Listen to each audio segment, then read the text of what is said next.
Good evening. My name is Craig Barnes. It's my pleasure to welcome you to this packed house tonight for the Reverend Dr. Prathia Hall lecture held here at Princeton Seminary.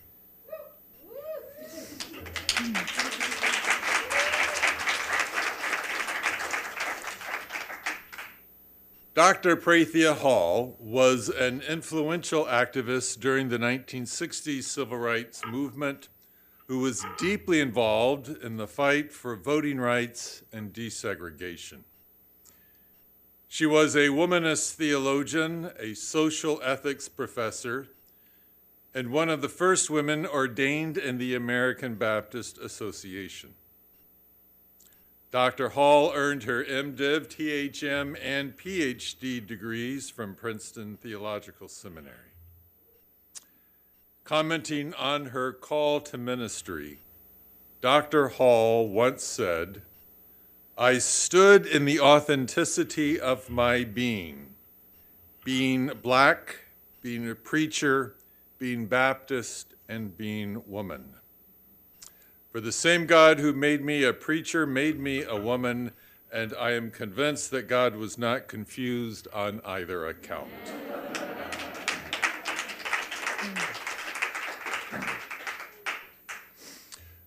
For decades, Princeton Seminary hosted the annual Women and the Church and Ministry Lecture. But in 2019, the Center for Theology, Women, and Gender helped rename this lectureship in honor of the Reverend Dr. Prathia Hall. I want to thank Leslie Vernielsen, the interim director of the center, for her leadership.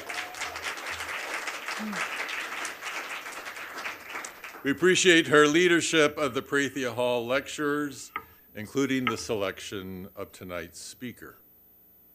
It's our honor to have as our lecturer tonight the Reverend Dr. Renita Weems.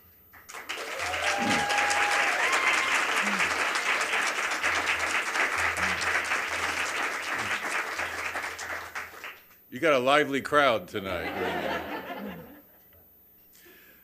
Dr. Weems earned her undergraduate degree from Wellesley College and her MDiv and PhD degrees from Princeton Seminary. She was the first African-American woman to earn a doctorate in Old Testament studies from our seminary.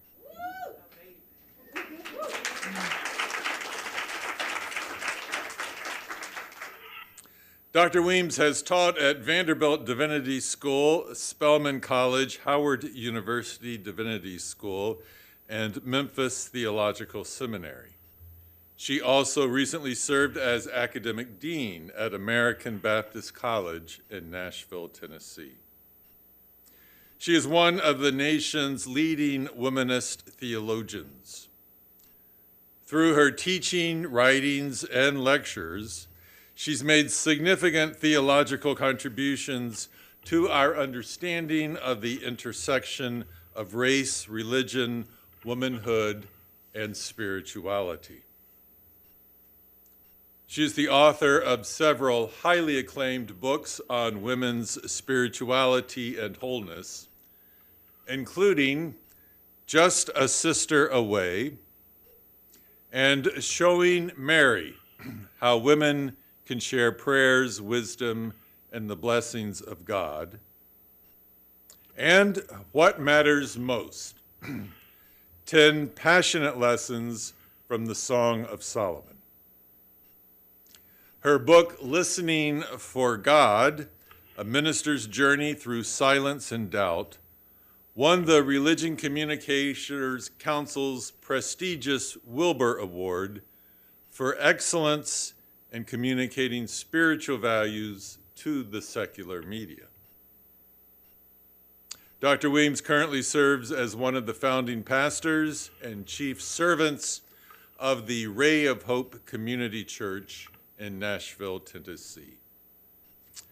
The title of Dr. Weems' presentation tonight is Learning to Think Better Than We Have Been Trained: Black Women and the Academic Study of Religion. Welcome back to Princeton Seminary, Dr. Weems.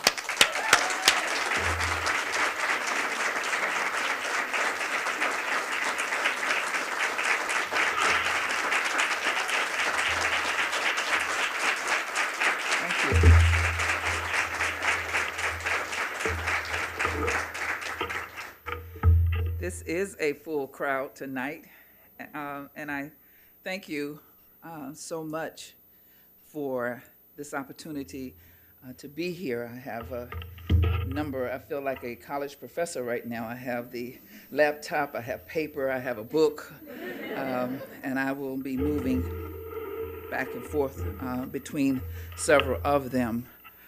I want to thank you so much, first and foremost, for that introduction, President Barnes, and for your office in making this lectureship possible, and certainly to the Center for Theology, Women, and Justice for your work and for your part in making this possible for me, and certainly hosting me so warmly and well during my time here. Thank you for this invitation. I do consider it an honor. I want to acknowledge dear friends who I see, and sometimes if I do not call you because I can't quite see as well as I want, but David and Tammy Lattimore, who, well, I won't say they were stolen from us there in Nashville. That would just evoke too many other horrid memories. But certainly, dear friends, Tammy and I, we share a love for, well, she is a master cook, but we share a love for books and sewing. So we send photos back and forth of patterns that we're going to try out, and asking each other, what do you do about this and what do you do about that? So I do count her as a friend. Want to also recognize, although she's not here, but she made sure that my assistant would get the message to me, and that is Dr. Kathy Sackenfell, a retired professor here who was certainly very key and important to me at a very important point in my own career. My dissertation advisor ended up being Patrick Miller, but certainly Kathy Sackenfell was an important advisor throughout my time here. My colleagues who may or may not be here, Professor Bowens and Professor Day in particular, though not just those two, but I do want to recognize them. And it's an honor for me to be able to recognize them because it does signal how far the school has come since I was last here. Now, I have been the featured speaker for many named lectureships in the course of my career. But most of the lectureship names I have forgotten. But a few names I do remember: the Anna Julia Cooper lecture, the Martin Luther King Jr. lecturer, the Mordecai Wyatt Johnson lecturer, the Gardner Taylor lecturer, the Kathleen O'Connor lecture, which I hope to come back to. But this one right here, the Prathia Hall lecture, is different. It is special. It is a signal moment in a career that is winding down. To quote Harlem Renaissance folklorist and novelist Zora Neale Hurston, there are years that ask questions, and there are years that answer questions. Neither Prathia nor I could have begun to imagine this lectureship as a possibility 40 years ago when we were classmates here at PTS. A lectureship in her name and myself as one of its speakers. Oh, how I wish Prathia were right here with us now. The looks she and I would be exchanging this very moment at the irony of it all. Despite the irony, the humor, the improbability, and even perhaps the absurdity, I dared not refuse this invitation. How could I refuse such an invitation? It is an honor, a signal honor, but to quote the Psalter, this is the Lord's doing, and it is marvelous in our sight. So I approached this evening with both trepidation and humility. But permit me, indulge me in a little reminiscing about our times together, Prathia and mine, here at PTS. I hope I get to whatever I told you I was going to talk about. But I never behave. Even when I set the rules, I don't behave. I don't follow the rules. But I know I have given you a speech title that suggests another direction, but permit me to offer some first-hand reflections about the woman whose name is this lectureship, because I fear that there are only a few of us left who can do that, and only even fewer with the credentials to be invited to this lecture. In light of recent spates of death in the Academy of Black Women, Bell Hooks, Valerie Boyd, Lani Guinier, and earlier in COVID, Dr. Cheryl Wall there at Rutgers University a month into the pandemic. I couldn't stand here and devote this entire lecture to introduce you to the life and work of Prathia Hall, the SNCC officer and freedom movement warrior, the Baptist woman preacher, and believe me, Prathia Hall deserves full comment and examination and the entire lecture. But I recall the horror that welled up in me a few months ago. In a comment, I heard a young Black female seminarian say something about never having heard of Prathia Hall. And that comment knocked the breath out of me. And so I want to take this time to say a little bit more so that you might really know who she was and why she more than deserves, that this was not a affirmative action token moment in women's history. It's not even reparations. Prathia was, and I call her Prathia because she was a friend. Prathia was 14 years my senior when we bumped into each other here on the campus of Princeton Seminary. She had arrived in 78 and I in 80, and I'm sure our first meeting was there as Black seminarians, my first Black seminarians meeting, because it was unlikely that I would have met her any other way, quite frankly, as I was living on campus there in Erdman and then ultimately in Alexander Hall. And she was, those first couple of years, commuting from Long Island to Princeton. And it would be another year later before she would pack up her children as a single mother, then leaving a marriage there in Long Island, pack up her two children, Simone and DuBois, now a single mother, and move into family, married student housing, whatever it was called then, off campus here in Princeton. It was a wrenching of her life from Long Island to study ministry and to pursue her ambition and her dream of receiving credentials in ministry.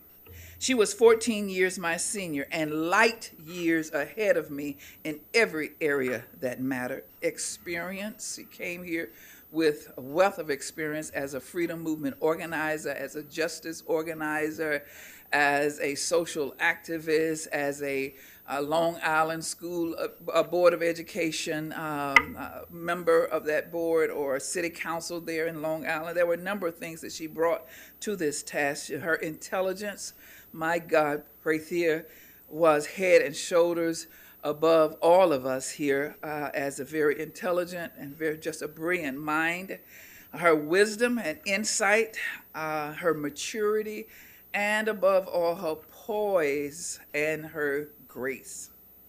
Now, I was not her first friend. I was, as I said, 14 years her junior. Her friend and contemporary here on campus, with whom she had more in common because they were of the same age group and who shared with Prathia a shared background, was another MDiv student by the name of Leah Gaskin Fitzhugh, who had an EDD, her doctorate from Harvard School of Education. She and Prathia had much more in common. They were both single mothers.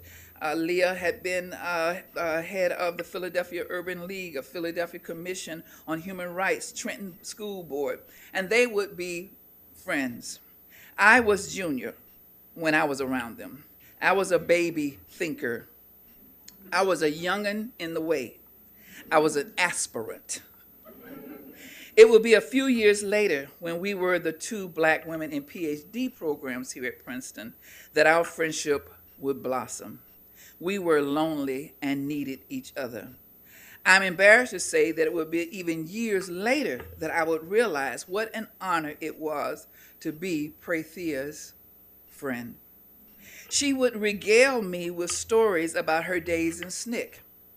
And I thought I knew about SNCC, having been raised in Atlanta, Georgia, and having spent some time in New York and imagining writing a novel about some of that period. So she would tell me about having worked with Bernice Johnson Reagan of Sweet Honey in the Rock, and Stokely Carmichael, and Bob Moss, and Vincent Harding, and you should know these names, and Martin Luther King Jr. She would tell me about these stories on the phone as we would talk about background, where we've been, where we're going, things that we have done. Of course, I had nothing of the order that Prathia had in terms of that kind of Hall of Fame association. I had none of that. But she would, from time to time, very humble, just mentioning some of the names, and that it would not be until years later that I would realize what I was really hearing, and I would really get that Prathia had been such a key figure there in the freedom movement there in Georgia and in Alabama. I heard it, but you just don't know what you don't know until you realize what you don't know. But the stories I cherished the most were those of her regaling me with growing up there in Philadelphia, and her father or mother taking her to afternoon church services, Women's Day services, to hear Nanny Helen Burroughs or Mary McLeod Bethune as the afternoon Women's Day preacher at some Baptist church there in Philadelphia. On the surface, Prathia seemed to have enjoyed enormous professional success.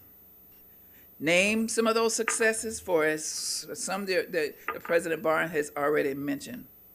For as long as I knew her, she was a highly sought-after preacher, speaker, teacher, crisscrossing across the country, flying in for her classes, and then oftentimes on the weekend flying out somewhere to preach. But I can't begin to tell you the number of times she would call me on Saturday nights, stuck at some airport, or perhaps having been invited to stay over somewhere to preach after having done something on a Friday and Saturday. She would call me on Saturday nights and asked me if I would pitch hit for her down at her home church where she pastored her father. She was actually the pastor of her father's church, Mount Sharon Baptist Church in Philadelphia, and asking me when I go down on Sunday morning and preach there for her. And so many times I would pack up and next morning have to go down to Mount Sharon and create a sermon in my head on the way down there. Now, Mount Sharon, this room is larger than Mount Sharon by double, by all means. A little small, even to this day, storefront church, but that was her father's church, and she loved it dearly, and she was indeed the pastor. She was the most well-known black female preacher of her era, and I say that with no disrespect to two other women whose names I could call, but I won't call. She was the most well-known black woman preacher of her era. She was a preacher who was the equal to any of the greats of her time, including Gardner Taylor, and I love myself some Gardner Taylor, William Sloane Coffin, Charles Adams, even Martin Luther King Jr. She was the embodiment of the preacher, scholar, the prophet, the preacher, scholar, the prophet, intellectual, the minister as theologian, the embodiment of the great intersectional work and causes and thinkings of that period: justice, liberation, social activism, Christian social ethics, scholarship, black church tradition. And I am convinced that the reason why she came to Princeton, if I recall correctly, The reason what got Prathia to Princeton Seminary was a professor here at the time who was in church and society or religion and culture, whatever it was called even back then, and that was Professor Gibson Winter, he himself came from here from U Chicago, I believe, and had been a professor at U Chicago, then came to Princeton. But during that period, the whole 60s and 70s period, I gather he was very involved in civil rights, very involved in social justice, certainly has spent time in the South with some of the movements and the marches and protests, and therefore, again, someone who's listening to all of this, and therefore, no doubt had come across Prathia, and no doubt Prathia could have gone to Yale or to Union. And the question we ought to be asking, why did she choose Princeton over Yale and Union, which were closer to Long Island? I suspect that it was because Gibson Winter wanted her as a student here at Princeton, where he was teaching, and saw in her a scholar, an intellectual, a prophet, and a woman with a very beautiful mind. Despite all the accolades, the successes, the fame, the recognition, I can tell you that the success that Prathia wanted, and this is the cautionary tale for all of us here this evening, the success that she really wanted eluded her, and that was professional security. This month, as certainly the black women and men in this room probably know, those of you on the northeastern seaboard anyway, as you gear up to celebrate the appointment of black women to major pulpits, one not too far from here, and it is all over the social media. This young black woman becomes the pastor of this quote-unquote major pulpit, and there's another one, all the names, some of the names I don't even necessarily know. And it is irony, is it not? It is serendipity, is it not? That this very weekend, I gather, that at least one of these women will be installed as the pastor in a historic moment. The one thing that Prathia wanted eluded her, and that is, as her biographer, I will have to commend Courtney Pace, Freedom Faith. Her biographer mentions, and I want to quote, she said, if she were male, Prathia would have been a multi-term president of the American Baptist Churches of USA, which she was involved in. She would have been a multi-term president of Progressive National Baptist Convention. She would have been a preacher in one of the nation's most prestigious pulpits. If she were male, she would have been president of a seminary. If she were male, she would have been involved in any public leadership role as she wanted, but she was not male. What eluded her was financial security, and so she flew around the country all the time, piecing together honoraria, piecing together money as a single mother, piecing together substance, living money, because she was denied alimony, or he would not pay, whatever all of that is about. What eluded her was 10 years of delay in completing her dissertation, probably more like 14, because I entered the dissertation about 83, and so did Prathia, 83, 84, and Prathia really would not finish until about 97.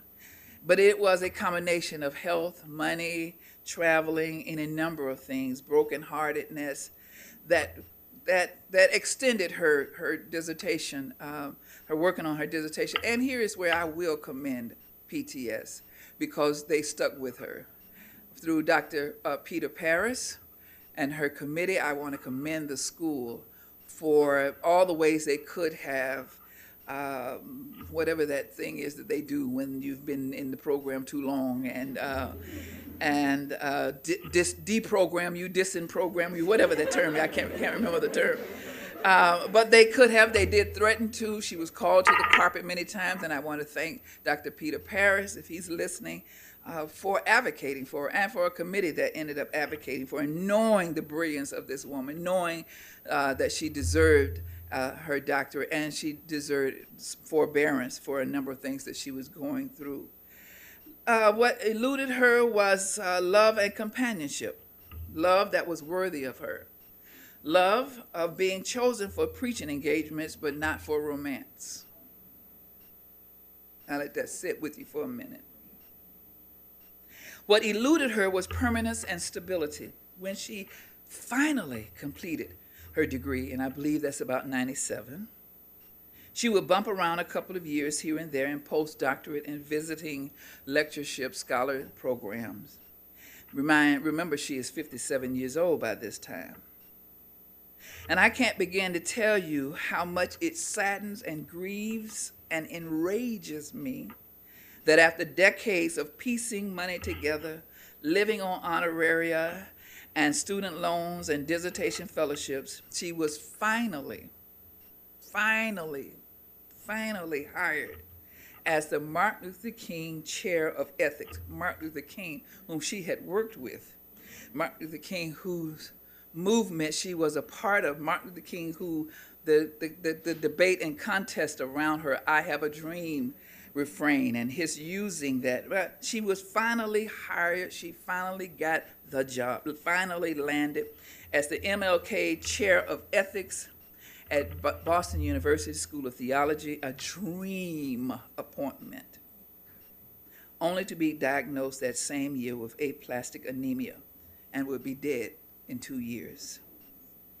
She worked herself to death, crisscrossing the country, preaching and lecturing, preached herself to death without much administrative help, juggling, overbooking, stretching herself to the limit, without much in the way of rest and vacations. But this lecture is not about Prathia Hall. It is, though, and it isn't. It is about black women in the academy, black women scholars, black women in religious scholarship. It is about black women's intellectual production, whether they are clergy or scholars, whether they are professors or even school teachers. It is about black women intellectuals. It is about Prathia because that's where I prefer to situate the life and work of Prathia Hall. She was the finest example of the minister as theologian, the woman with a beautiful mind. Prathia enrolled in PTS after years in the freedom movement and after working with the school board in Long Island. She came because she was an intellectual. Princeton didn't make her an intellectual. She came because she was a scholar. Princeton didn't make her a scholar. She came because, and Gibson Winter recognized that this was an interrogator, a thinker, a woman who loved ideas, who trafficked in the world of ideas. PTS did not make her an intellectual. She was already that when she arrived. It is about, as Toni Morrison says, the artist in search of an art form. You're already an artist. You're just trying to decide if it will be dance or music, or if it will be quilting or cooking, or whether it will be violin or something else. You're just in search of your art form. She was in search of her art form.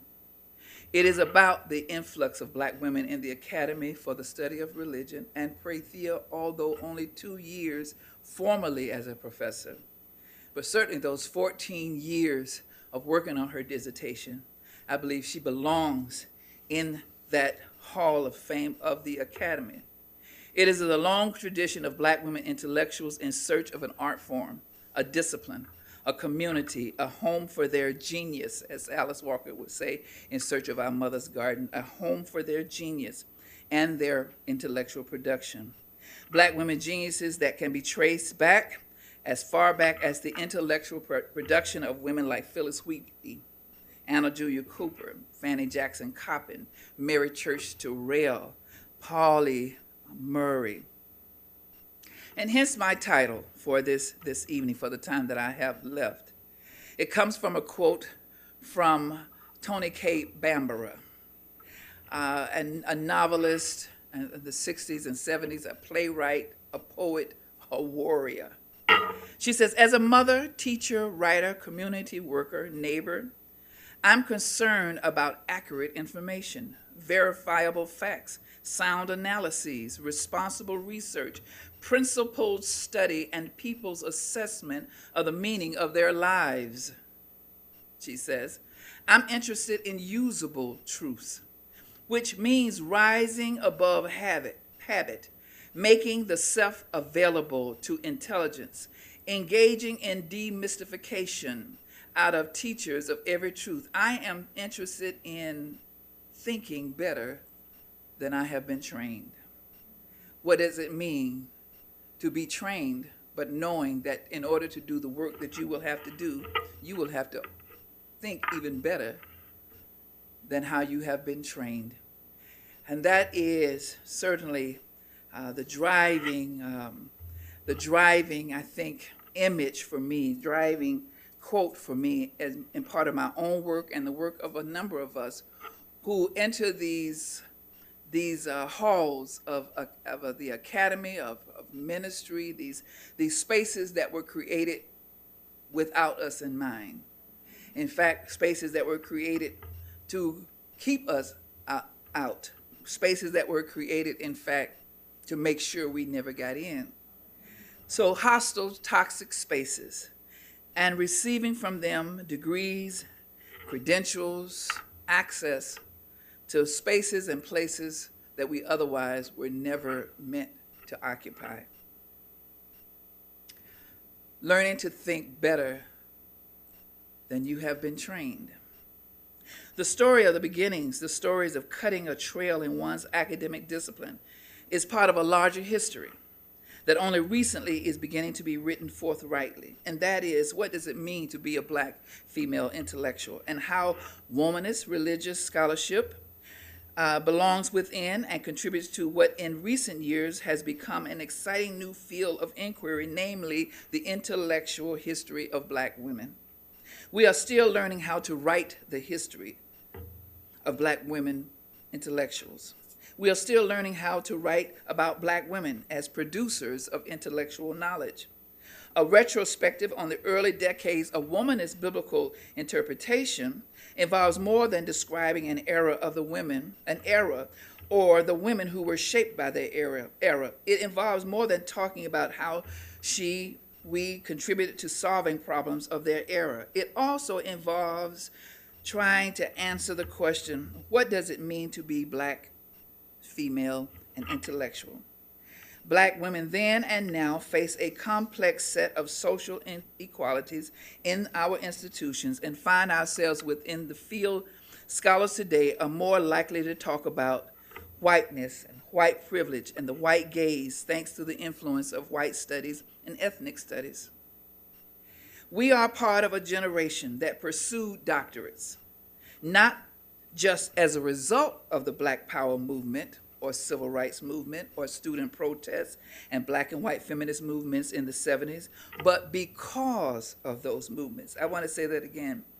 We were, Prathia and I and others, or part of a generation that pursued doctorates that were admitted into Princeton and into Wellesley and into Harvard and into Oberlin and into Stanford and into Yale and into Rhodes College in Memphis. We were admitted not in spite of or not as a result of the Black Power and women's movement and civil rights movement, but because of them. Those movements did crack a door. I love to always point out to people, again, I don't know how far I'm going to get in this, because when you're at my age and somebody invites you to speak, you can talk a long time about a lot of things. And you know as much off the cuff as you know as you put down on the piece of paper. But I always like to mention that it was in 1968 that schools all across the country, especially the Ivy League ones, especially the Tier 1, the R1 schools, went on a major campaign to boost their enrollment of Black and brown students. not just black and brown students, but black and brown students from urban schools. See, black and brown students had attended Wellesley and Princeton University and Oberlin and Wellesley and et cetera, et cetera. But in 5s and 10s a class, maybe 1 or 2, 3, 4, 5. And most of them would often be students who were from private schools or boarding schools, black students who were from private schools and boarding schools whose parents were very, very, very upper middle class, upper class, in fact. But in 1968, in the fall of 1968, there was a spike in the number of black students in almost all of these schools in terms of the students that they admitted. Black students came in the dozens, if you will, 50s at a time. Class, I think in 68, I was not there, but by 68, Wellesley admitted something like 50 or 60 black women students out of a class of 200 admittees. And you got to ask yourself, what happened? Why? What was this whole? How is there a whole generation of us who came? Because King was murdered in April 4th, and schools panned out their admissions counselors and said, "Go get us some colors." So you just think that from April 4th to time school opens in August, those admissions counselors were in parts of the neighborhood they had never been in before. And calling upon their alum, and calling upon their alum, and calling upon students from urban schools. That's what I need you to understand, that they had not admitted in great number black and brown students, well-deserving ones, high-achieving ones from the urban, from the Martin Luther King highs, or the Booker T. Washington highs. You just got to know the colored neighborhood and know what schools those are. They were not, those salutatorians and valedictorians went elsewhere. But there was this spike in the number. I always find that fascinating. But it was because of those movements that we were allowed in, that we came in certainly greater number. And we came in, we brought race, culture, gender, and at Princeton Seminary, our faith traditions with us into our respective places. The questions we were prevented from asking in our graduate seminars, we leapt at the chance to pursue as our own when we became new scholars, thinking better than we had been trained, on work being done that needed to get done. We weren't exceptional, but we were daring. Like many other black women blazing trails at that time, the name Womanist, as in bold, audacious, self-defining, and communal-minded, aptly captured what some of us felt symbolized our unique presence within our academy. After all, why choose lavender when you can have purple? By putting down stakes in the field and taking womanism as the name to distinguish the work we wanted to do, we were challenging established norms and the mask omniscient scholarship hid behind, insisting upon new lens for doing our collective work and new lines of inquiry, campaigning for our new voices, greater transparency about the agendas and commitments and practices of our field. Here I want to quote something in particular. It may not necessarily go here, but I will not let this, I can't go through the rest of this without this week having again stumbled upon a particular page. I've read Courtney Pace's, and I look for more biographies, particularly of Prathia and others of us, but this is more of a professional biography, and it was Pace's PhD dissertation there at Baylor University, and it is fine for what it does. But as I was looking at it again to prepare for this, I stumbled upon, Pace doesn't say it, but I assume it was a journal entry, or perhaps it was something, part of a lecture that Prathia gave. But I said, I think she's talking about me. It says, this is quoting Prathia that Pace quotes, "I cannot speak for black women PhD or THD candidates in any general way. The program at Princeton Seminary is essentially the same for all students with some provisions for the student's individual interests. The only other black woman PhD candidate at PTS and I often commiserate about the particular pressures which we experience as doctoral students. They include the sense of carrying with you the entire African American population at all times, the fear that any failure on our part will reflect badly upon the race in an institution which has graduated less than a handful of Black PhDs, the loneliness experienced in seminar discussions when our questions have not been addressed and colleagues act utterly dismayed when we insist upon bringing into the conversation the experiences and reflections of Black people's historical context and that of Black women specifically. During the period of my residence at PTS, I have found my presence itself to be unique. There have been no other Black Americans, male or female, in any of my classes, and usually not more than 3 women. This is Prathia, certainly sometime in the mid to late 1980s. We weren't exceptional, but we were daring.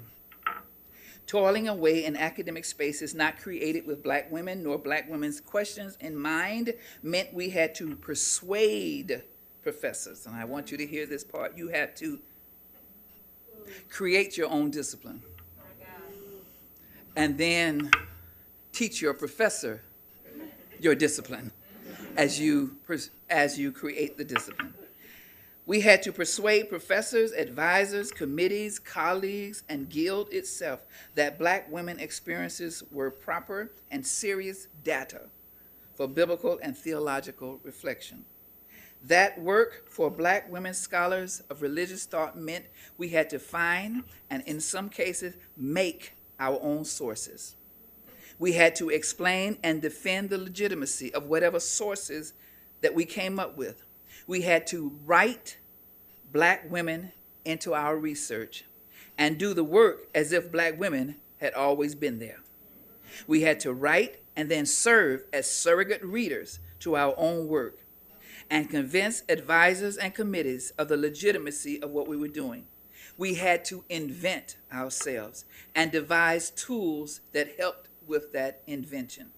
We were, most of us anyway, first-gen scholars, being judged and penalized for not having third-generation wisdom and experience.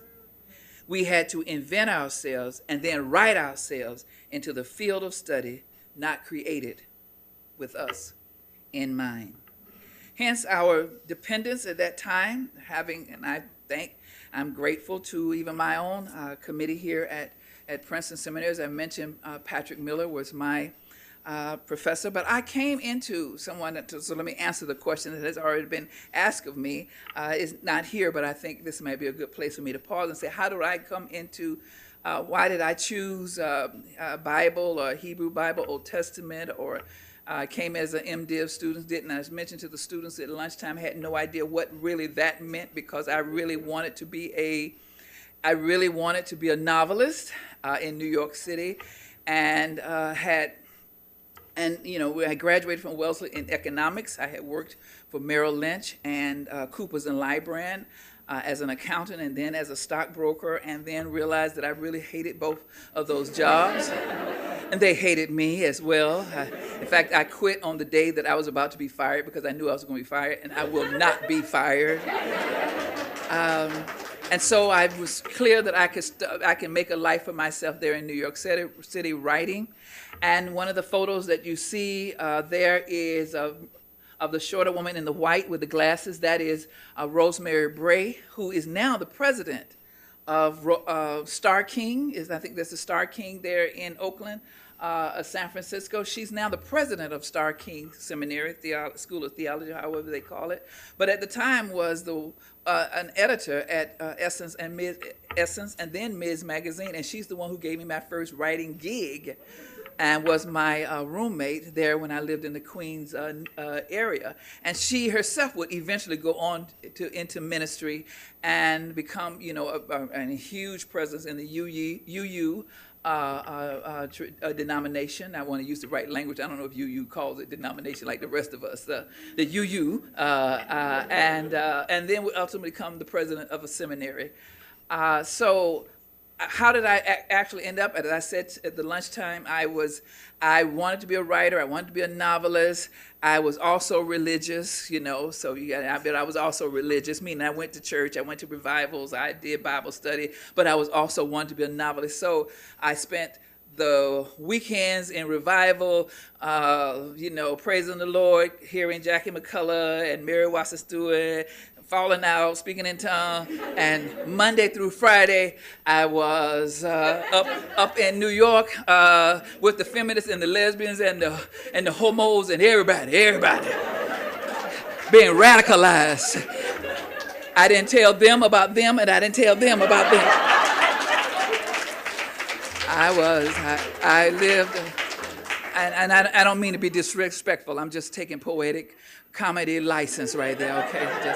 I'm just being Cass Williams, whatever his name is. Yeah, I'm just being. It was just. So I'm running back and forth. So I'm being super uber religious and pious, and then I'm also up there, not shaving the legs, raising hell kind of stuff. And that was my life. And so when my landlord wanted rent, and my unemployment from being a stockbroker in Merrill Lynch ran out, then I heard the Lord, and I came to Princeton Seminary. And I came to Princeton Seminary because they were looking for colored children, and I was colored. And I figured, as I've said, I do want to be on my tombstone. How hard can religion be? So I thought I would come here, write my novel, and have 3 square meals, and take these little religion classes, because how hard can religion be? As they say, the rest is history, but it isn't. And I got in the classroom with Bernhard Anderson, and if you just ever heard him lecture, when he talked about Israel coming from a struggle, through a struggle, to a struggle, and that little chalk in his hand as he walked across the hall there, my God, there with all of us who were black students the white students would be just listening, but the black students would be yobo, yobo, shobo, lobo, bo, wobo, speaking in tongues, trying not to look like we were about to have a Holy Ghost fit, and writing in the corner of our paper, hermeneut, apocalypsis, eschatology, then Heilsgeschichte. Learning all this new language, listening to a master teacher, and before Google, and running back to your room to say, what are those words that he is using? And I was caught up. Again, I got to get through the rest of this, but I do want to say also that I mentioned earlier, I want because I know historically how important this lecture is for my being here and all of that. So I want to set another piece of history straight. And that is how I came into Hebrew Bible in particular. Once I realized as an ordained African Methodist Episcopal woman, I probably wasn't going to be able to pastor a church that was sustaining, like with the story of Prathia Hall. And so I went into ministry. I went into a PhD program because of, and I've written about it in my article, Rereading for Liberation, Black Women in the Bible. You will see where I say Black women often come into the academy, at least at that period, and at least into religious scholarship, as a second choice after we have been disappointed by the church and realize that there is a glass ceiling. I mentioned that. You can read that there in Rereading for Liberation. But I decided on the PhD because I knew I was not going to find, as a first gen, someone from a working class background. I needed to be able to sustain myself. And it was not Bernhard Anderson who mentioned to me, and it was not necessarily Kathy Sackenfell, and that's no shade. I'm not throwing any shade on both of them. I'm really trying to get to who did. It was a preceptor. It was a teaching assistant. It was Kathleen O'Connor, who received her PhD, who was a preceptor in Bernhard Anderson's Introduction to Prophets class. So imagine 2 years ago, right before COVID, February 2020, she has already retired from Columbia Seminary in Atlanta and the Kathleen O'Connor Lecture, and to be invited then in February of 2020 to give that lecture, to be able to say that it was Kathleen O'Connor doing the drudgery work of a preceptor, writing at the end of my paper. I may have made an A-, may have even been a B+, but it was a course or a paper on Old Testament prophets, and she wrote a line that clearly set me on a path, and she said, "Have you ever considered a doctoral program in Old Testament?" And a window opened. And from there, I did go on to pursue a PhD. So it was this woman, this Catholic nun, this former nun, who was herself a student of Bernhard Anderson, who set me on this path. And I always want to acknowledge her. Let me see if I can just kind of bring some of this to a close. By the time of the 1980s rolled around, 3 black women, this is the middle 1980s actually, maybe the latter part of the 1980s, I should be more specific. 3 black women were enrolled in PhD programs in biblical studies in the U.S. This is the early part of the 80s then. This is Clarice Martin in New Testament was the first black woman to graduate in the field, earning with a PhD in New Testament and early Christian literature from Duke in 1985. I was studying Old Testament Hebrew Bible at Princeton Seminary, graduating in 1989, and Mr. President, if I may correct you here, not making me the first black woman to earn a PhD in Old Testament from Princeton, but the first black woman to earn a PhD from what we know in Hebrew Bible, period.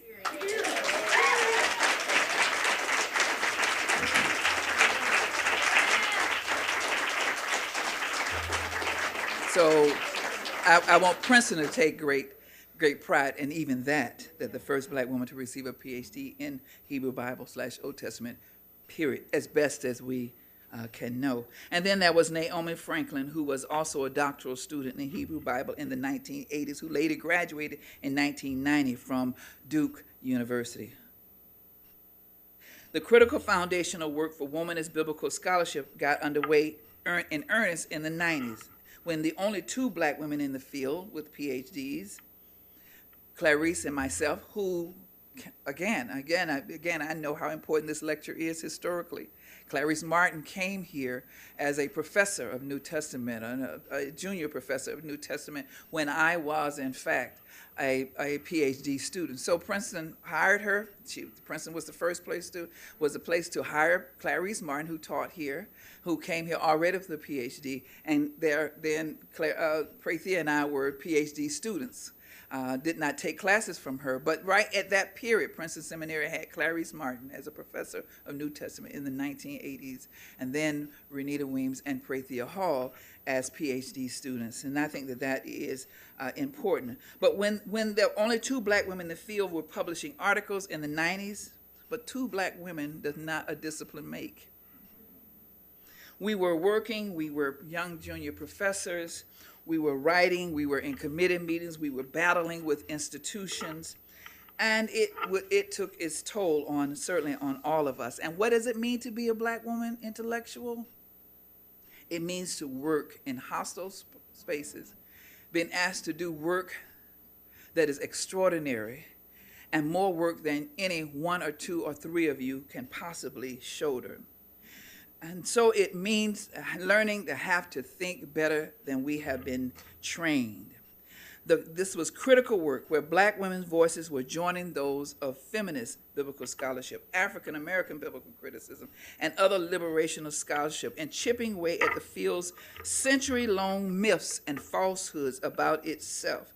Black women scholars in religion as a whole were showing up in the 90s, insisting upon a right to interpret the Bible through the lens of their own experiences and to devote frameworks of their own making when talking about God, Christology, suffering, liberation, gender, sexuality, and even decide for themselves what to do about angels, sending formerly enslaved women like the Egyptian woman Hagar back to resubmit to her Hebrew slave mistress. We had something to say about that. Let me bring this to a close. There is a reason for my retelling of my plebeian beginnings as a womanist Old Testament Hebrew Bible, and this is really, I have abbreviated a whole lot. While I may have the dubious honor of being the first African American woman to earn a PhD in Old Testament Hebrew Bible, I am not the first woman to apply for admissions to a PhD program in Hebrew Bible.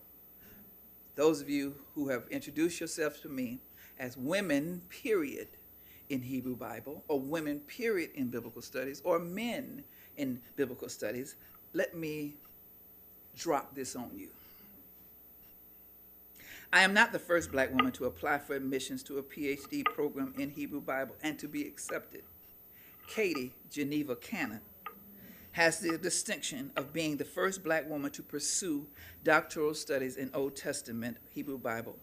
When Katie Cannon arrived in 1974 on the campus of Union Theological Seminary in New York City, she did not come to study ethics. Having just finished her MDiv at ITC in Atlanta, Katie Cannon arrived in New York in the fall of 1974 with an acceptance letter from Union's PhD program in Old Testament studies. There would be a trail of tears awaiting Katie Cannon in her pursuit of a doctorate, as it does most people of color who enter curricular halls not constructed with them in mind. 2 years later, after finishing coursework and qualifying exams, her white male advisor, a senior professor in biblical studies, informed Katie that he would not be signing her Ford Fellowship renewal application form, which she needed to fund for the final years of her study. The reason given: her white male advisor, and presumably the other white male professors in the department, deemed Katie hadn't proven that she was a serious enough student. Katie was naive in that she didn't know that despite its reputation in being one of the leading liberal schools of that period, in spite of the fact that James Cone was there and had been its Union signal black liberationist appointment just about 4 or 5 years earlier, Katie did not know that it takes more than intelligence to finish a PhD program. She did not know it takes more than finishing your exams and doing your paperwork. It also is about whiteness. It was also about privilege. It was also about tradition and all of those kinds of things. Let me dash on to say that scholars of color in biblical studies and religious studies have written their fair share about the challenges of being trained in white academic spaces. We have passed along stories of interactions with professors, classmates, and in classroom settings where questions about Africa, black women, slavery, the black church were discouraged or ignored, and black students were left to conclude that if they wanted to succeed in their studies, it would be better to avoid raising such questions. We were trained to be, as one scholar, that is Ekaputra Tupamahu. Ekaputra, if you're listening to me, bear with me. But the whiteness of biblical scholarship, his article on the whiteness of biblical scholarship, we were trained to be not biblical scholars. We were trained to be white biblical scholars. And for many decades, and I don't know, you would have to tell me if that is still the case, that we're not trained to be biblical scholars, to be trained to learn to think better than you have been trained, is to first recognize how you have been trained, and trained to ask white questions. 30 years, in fact, it was Tupamahu's provocative article, The Stubborn Invisibility of Whiteness, that you can find online, that where he puts his finger on, as a man, an Asian, I believe, and he talks about the fact that he was trained not to be a biblical scholar, but in fact the training to be a white biblical scholar and to ask the questions of the status quo, to ask the questions of the Eurocentric context, to ask the questions with white eyes. That was very helpful to me when I read just recently, within the last 2 or 3 years, his article. As we enter the third decade of the 21st century, it is encouraging to witness newer voices and new approaches continue to puncture holes into the old historical paradigm. Cultural studies, with its arsenal of interdisciplinary perspectives and theories, was still in its infancy when Stony the Road was published in 1991. We concurred with cultural critics that there was no such thing as neutral, value-free, objective research, and that questions modern readers have about the Bible cannot be sidelined, but it would take more voices, more time, more publications in the field for us to arrive at where we are today. As Tuamahu has said, that the field is guilty of whitewashing scholars of color. So as we enter this third decade,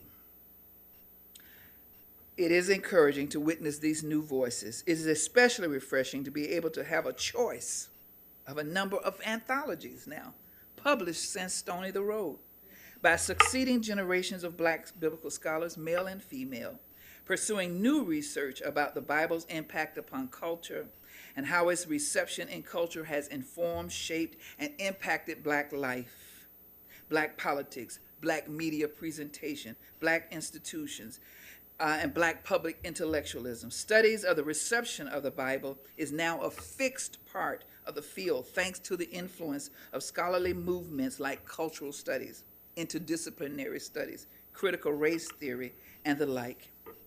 These fields of analyses encourage scholars to reflect upon the significance of their work with respect to the material conditions of real flesh and blood people's lives. After all, there is a relationship between what people believe and how they live their lives. And the Bible has in the past and continues to play a role in not only shaping individual beliefs, but more importantly, shaping social movements, political gambits, and institutional practices. Change was afoot in the 70s and 80s when I was here at Princeton Seminary. And it is wonderful to see the fruit of that change resulting in an expanded discourse in the field, a profusion of subdisciplines, a diverse range of disciplinary methods, demands for new and more program units at SBL and AAR, and publications that extend beyond the walls of the academy to engage everyday readers in thinking about how modern debates distort the message of the Bible, or how the Bible, despite claims of overzealous factions, is not helpful in adequately addressing and resolving pressing issues of the day. Approaches that were referred to as alternative or experimental or trendy criticisms when I was a student: feminist, womanist, African American, Asian, Latinx, queer, trans, post-colonial, minority criticism, liberation criticism, trendy, alternative, experimental, have decades later staked out their spaces and become permanent residents in a field that decades earlier teetered on decline due to its obsessive insularity. This lecture, in memory of Prathia Hall, in memory also perhaps of Katie Cannon, is not just another lecture on how hard it is to be black and female, how hard it is to be a black woman in the academy. I am a black female intellectual who has survived for 40 years working both inside and outside of the academy. It can be done. And I, along with other womanist colleagues, can testify that it is possible to survive, even thrive within and outside anti-black, anti-woman, misogynistic spaces. How? by learning how to rise above injury, to do the work that you love. I want to say that again. Katie Cannon is the one who talks about doing the work that our soul must have. But how do you do that? By learning how to rise above injury, to do the work that you love. Cracking open spaces and blazing trails in work previously designed for white and male is difficult work. There is a guaranteed trail of tears, using Willie Jennings' image, previously designed to work previously designed for white men. It is difficult but let me get that again. Cracking open spaces and blazing trails in work previously designed for white and males is difficult work. There is a guaranteed trail of tears waiting black women who pursue the life of the mind. But what I have discovered, as did Prathia, as did Katie, as did Bell Hooks, as did Lonnie Grenier, as did Valerie Boyd, as did Nellie McKay, as did Cheryl Wall, and so many others of us. What we've discovered as part of that first generation of black female scholars in religion, in literature, in women's studies, in black feminist criticism, is that eventually it comes to you that the world is larger than the racist and sexist institutions that begrudgingly grant us degrees. That the world is larger than the racist and sexist institutions that begrudgingly grant us promotion and tenure, larger than the Eurocentric intellectual world that threaten to devour us and spit us out. If we learn to think better than we have been trained. What makes a black woman intellectual keep going? The prospect of giving up and giving in to the anti-black woman stereotype and assumptions about you is worse than what is happening to you. Thank you very much.